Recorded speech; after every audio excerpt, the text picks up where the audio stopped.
446 میں آ کر شیعوں کی حکومت کو ختم کیا طغرل بیگ سلجوقی نے۔ سلجوق مسلمان ہوئے تھے محمود غزنوی کے دور میں، سلجوق ان کے بڑے کا نام تھا۔ تو ایک دفعہ محمود غزنوی نے سلجوق سے پوچھا اگر مجھے تیری مدد کی ضرورت ہو تو کتنے آدمی پیش کر سکتے ہو؟ تو اس نے ایک تیر دیا، کہا یہ ایک تیر ہے میرا، کسی کو یہ تیر بھیج کر میرے علاقے میں بھیج دو تو چند گھنٹوں میں 1,00,000 تلواریں تیرا پہرا دینے کے لیے تیار ہوں، میرے پاس اتنی طاقت ہے۔ تو یہ سلجوق کی نسل میں تھا طغرل بیگ۔ اللہ تعالیٰ نے جب عرب زوال کا شکار ہو گئے اور ضعف کا شکار ہو گئے، جیسے بڑھاپے کا کوئی علاج نہیں، جب قوموں پہ زوال آتا ہے تو اس کا بھی کوئی علاج نہیں، پھر اور قوم کو جگہ ملتی ہے۔ جیسے بڑھاپا ایک فرد پہ آتا ہے، ایسے بڑھاپا قوم پہ آتا ہے۔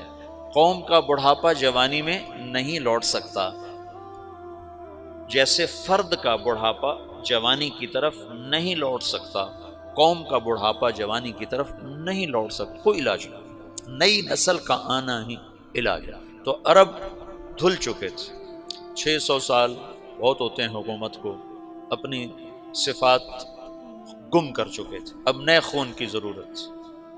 طغرل بیگ پہلا شخص تھا جس نے آ کر اہل السنت والجماعت کو استحکام بخشا، شیعوں کی حکومت کو ختم کیا، بغداد سے، شام سے، ان سارے علاقوں سے۔ صلاح الدین ایوبی نے اسماعیلی شیعہ کی حکومت کو ختم کیا، مصر۔ العاضد ان کا آخری خلیفہ تھا۔ صلاح الدین ایوبی نور الدین زنگی رحمۃ اللہ علیہ کا پروردہ تھا، اس کا دوست تھا، اس کے دوست بھی تھا، بچہ بھی تھا اس کے سامنے، زیادہ لکھنے پڑھنے کا شوق تھا۔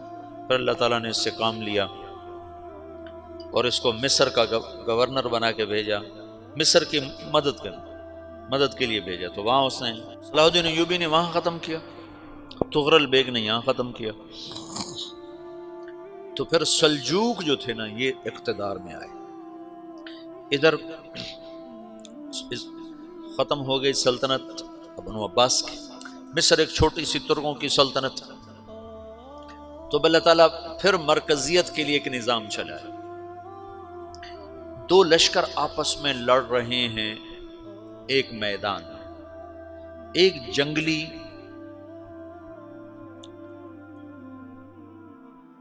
بدوؤں کا قافلہ، جنگل کے لوگ اپنے قبیلے کو لے کر، ایک جنگلی قبیلہ اپنے سردار کے ساتھ نقل مکانی کر رہا ہے ایک جگہ سے دوسری جگہ۔ اللہ کا نظام کہ یہ لوگ چلتے چلتے چلتے اس وادی میں پہنچ گئے جہاں جنگ ہو رہی ہے، دو لشکر آپس میں لڑ رہے ہیں۔ جب یہ وہاں پہنچتے ہیں تو ایک لشکر کے قدم اکھڑ رہے ہیں اور دوسرا غالب آ رہا ہے۔ ان کو نہیں پتا شکست کھانے والے کون ہیں اور فتح پانے والے کون ہیں، ان کو نہیں پتا۔ اس جنگلی قبیلے کے سردار کا نام بھی طغرل ہے، طغرل۔ تو یہ سردار کہتا ہے جو شکست کھا رہے ہیں ان کی مدد کرو، کچھ پتہ نہیں کون ہے، کہتا جو شکست کھا رہے ہیں ان کی مدد کرو۔ تو 400 وحشی جنگلیوں نے فاتح لشکر کے پیچھے حملہ کر دیا۔ وہ تو ایک کافی ہوتا تھا، 400 دوڑ جب تلواریں پڑیں تو چند لمحوں میں نقشہ بدل گیا، بھاگنے والے جم گئے اور جمنے والے بھاگ پڑے۔ جب جنگ ختم ہوئی تو شکست خوردہ لشکر کے بادشاہ نے ان کو بلایا، اسے پوچھتا ہے مجھے جانتے ہو میں کون ہوں؟ کہا نہیں۔ کہا تو تم نے میری مدد کیوں کی؟ کہا انسانی ہمدردی کی وجہ سے، تمہیں شکست ہو رہی تھی اس لیے تمہاری مدد کی۔ پھر اس نے اپنا تعارف کرایا، میں ہوں سلیمان سلجوقی، ترکی کا بادشاہ۔ مسلمانوں کا لشکر تھا اور تاتاریوں سے شکست کھا رہا تھا، تاتاری فتح پا رہے تھے، مسلمان شکست کھا رہے تھے۔ تو وہ اللہ کی غیبی مدد بن کر آئے، تو وہ اس سے کہتا ہے میرے ساتھ رہنا پسند کرو گے؟ تم نے میرے اوپر احسان کیا ہے، میں اس کا بدلہ دینا چاہتا ہوں، میرے ساتھ رہنا پسند کرو گے؟ کہنے کا کر لوں گا۔ تو اس نے اس کو لے کر ترکی آیا، اور استنبول اس وقت روم کی حکومت میں تھا، اسے فتح کیا اس تغرل کے آگے چوتھے پانچویں پڑپوتے محمد فاتح نے۔ تو یہ استنبول ہے، یہ ترکی ہے، بیچ میں ایک چھوٹا سمندر ہے، یہاں ایک جاگیر ہے۔ تو سلطان سلیمان کہتا ہے یہ جاگیر تجھے وقف ہے، ادھر سے رومی مجھے تنگ کرتے ہیں حملے کر کر کے، تو میرا دفاع کرتے رہنا، یہ جاگیر تیری۔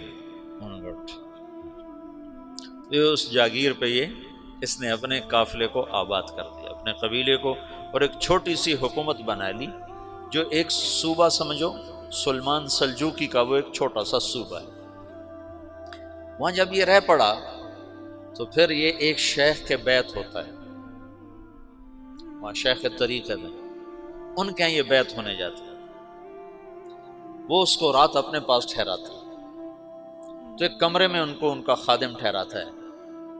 یہ جب کمرے میں جاتا ہے تو سامنے دیوار میں طاقچے پر قرآن پڑا ہوا ہے، تو یہ تغرل بیگ کہتا ہے یہ کیا ہے، یہ کیا ہے؟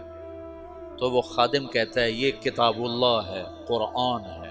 اچھا، وہ اس کو وہاں چھوڑ کے باہر چلا جاتا ہے۔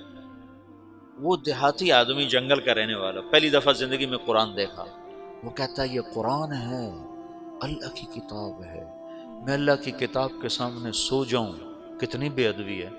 تو اس نے ایسے قرآن اٹھایا اور سر پہ رکھ لیا اور کھڑا ہو گیا، ساری رات قرآن سر پہ رکھ کے کھڑا رہا۔ رات کے پچھلے پہر اس کو خواب آیا، کھڑے کھڑے اس نے دیکھا کہ اس کی پشت سے ایک چاند نکلا اور شیخ کی بیٹی کے سینے میں جا کے اتر گیا۔ پھر اس لڑکی کے سینے سے ایک درخت نکلا جو پھیلتے پھیلتے پھیلتے 3 بر اعظم پہ چھا گیا، افریقہ پر، یورپ پر، ایشیا پر۔ پھر اس کی آنکھ کھل گئی، وہ کھڑا ہوا ہے، تو اس نے صبح یہ خواب اپنے شیخ کو سنایا، تو انہوں نے اپنی بیٹی اس کے نکاح میں دے دی۔ اس بیٹی سے ایک بچہ پیدا ہوا، تغرل بیگ نے اس کا نام رکھا عثمان، عثمانی ترک نام سنا ہوا، جو میں نے کل بتایا تھا کہ 1924 میں وہ خلافت ختم ہوئی، تو ایک بیٹا پیدا ہوا عثمان۔ عثمان نے پھر ایک نئی اسلامی حکومت کی بنیاد رکھی جو 1924 تک چلتی رہی، کوئی 800 سال یہ حکومت چلی۔ تو حکومت کا شیرازہ بکھرا لیکن پھر جڑ جاتا تھا، اور وہ قرن اول والا جوڑ کبھی نہ پیدا ہوا، ٹکڑے بن گئے۔ ان ٹکڑوں میں اللہ لوگ پیدا کرتا رہا جو دعوت دیتے رہے، دعوت زندہ رہی۔ جو تربیت کا نظام تصوف کے ساتھ تھا اب وہ تبلیغ کے ساتھ،